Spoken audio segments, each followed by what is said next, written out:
તો નમસ્કાર મારા વાલા ખેડૂત મિત્રો, સ્વાગત છે ફરીવાર મારી યુટ્યુબ ચેનલ હાલારના ધબકારાની અંદર. ખેડૂત મિત્રો, આજે આપણે ખાસ ચર્ચા કરવાના છીએ કે ખેડૂતોએ લેટમાં લેટ જીરું જે આ મિત્રો કમોસમી જે વરસાદ પડ્યો છે તેના લીધે ખેડૂતોને કદાચ જીરાના વાવેતર ખૂબ લેટ થાય તેવી પૂરી શક્યતા છે. તો ખેડૂત મિત્રોએ લેટમાં લેટ એટલે કે મોડામાં મોડું જીરું કઈ તારીખ સુધી વાવી શકાય? મિત્રો અમુક ખેડૂતોના મેસેજ હતા, જેથી કરીને મિત્રો આજ ખાસ વિડીયો બનાવવાના છીએ. ખેડૂતો ચેનલ અંદર નવા હોય, હજી સુધી જો આપણે ચેનલ સબસ્ક્રાઇબ ન કરી હોય તો ખાસ ચેનલમાં મિત્રો આપણે હાલારનો ધબકારો યુટ્યુબ ચેનલ સબસ્ક્રાઇબ કરી નાખજો. મિત્રો વિડીયોને લાઈક આપશો અને સાઈડમાં મિત્રો હાઈપનું નિશાન આવશે તે દબાવવાનું ભૂલશો નહીં, જેથી કરીને મિત્રો અમારી ચેનલને પણ ક્યાંક ને ક્યાંક ગ્રો મળતો રહે. તો ખેડૂત ભાઈઓ, 11મા મહિનાની 10 તારીખ આસપાસ ખેડૂતો જો જીરાનું વાવેતર કરે તો સારામાં સારા પરિણામ મળે છે જીરાની અંદર, અને ઉત્પાદન પણ સારું મળે છે. પણ આ વર્ષે કમોસમી વરસાદને લીધે જીરાનું વાવેતર ખૂબ મોડું થાય તેવી પૂરી શક્યતા છે, અને અમુક ખેડૂતો જીરુનું વાવેતર કરવાનું પણ માંડી વાળશે એવી મિત્રો અમને મેસેજ મળી રહ્યા છે.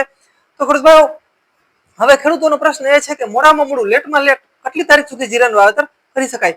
તો ખેડૂત ભાઈઓ, 11મા મહિનાની છેલ્લામાં છેલ્લી જોઈએ તો 30 તારીખ સુધી જીરુનું વાવેતર કરી શકાય. કેમ કે 30 તારીખ પછી ખેડૂતોને મારી ભલામણ છે કે 30 તારીખ પછી જીરાનું વાવેતર બહુ કરવું નહીં. કેમ કે ત્યારબાદ જે ખેડૂતો જીરાનું વાવેતર કરે છે તેની અંદર ઉત્પાદનમાં મિત્રો ઓછું આવે છે, અને ઉત્પાદન બરાબર ખેડૂતોને મળતું નથી. બાકી હા ખેડૂત મિત્રો, ક્યારેક 30 તારીખ પછી પણ વાવેતર કર્યું હોય અને હવામાન જો સારું રહી જાય તો તે પણ જીરું સારા થાય છે. પણ મિત્રો ઓલ ઓવર 90% જો આમ જોઈએ તો આપણે હંમેશા 30 તારીખ પહેલા 11મા મહિનાની 30 તારીખ પહેલા જીરાનું વાવેતર કરી દેવું જોઈએ. કેમ કે એનાથી જેટલું મિત્રો લેટ થાય તે મિત્રો જીરું એકદમ લેટ કહેવાય, અને તે મિત્રો આગળના સમયમાં તેને ઝાકળનો પ્રોબ્લેમ નડે છે, અને ઝાકળથી જીરાને મિત્રો નુકસાન થાય છે.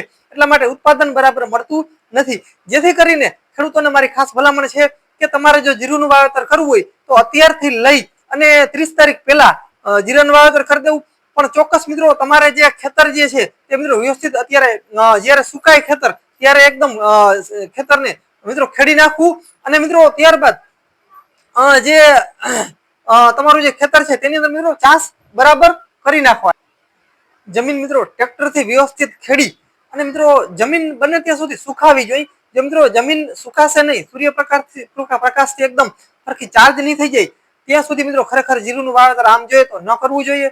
એનું કારણ છે કે જો બરોબર જમીન સુકાશે નહીં તો મિત્રો જે લીલો સુકારો જે છે તેનો મિત્રો પ્રોબ્લેમ રહેશે, અને ઉગવામાં પણ મોટી તકલીફ થશે જીરુને. એટલે બને ત્યાં સુધી જમીનને વ્યવસ્થિત સુકાવા દો, રોટો બોટો મારી અને વ્યવસ્થિત રાખો. અને હજી ઓછામાં ઓછી મારા અંદાજ પ્રમાણે 10-12 દિવસ સુધી ખેતરની અંદર આપણે ખેડી નહીં શકીએ.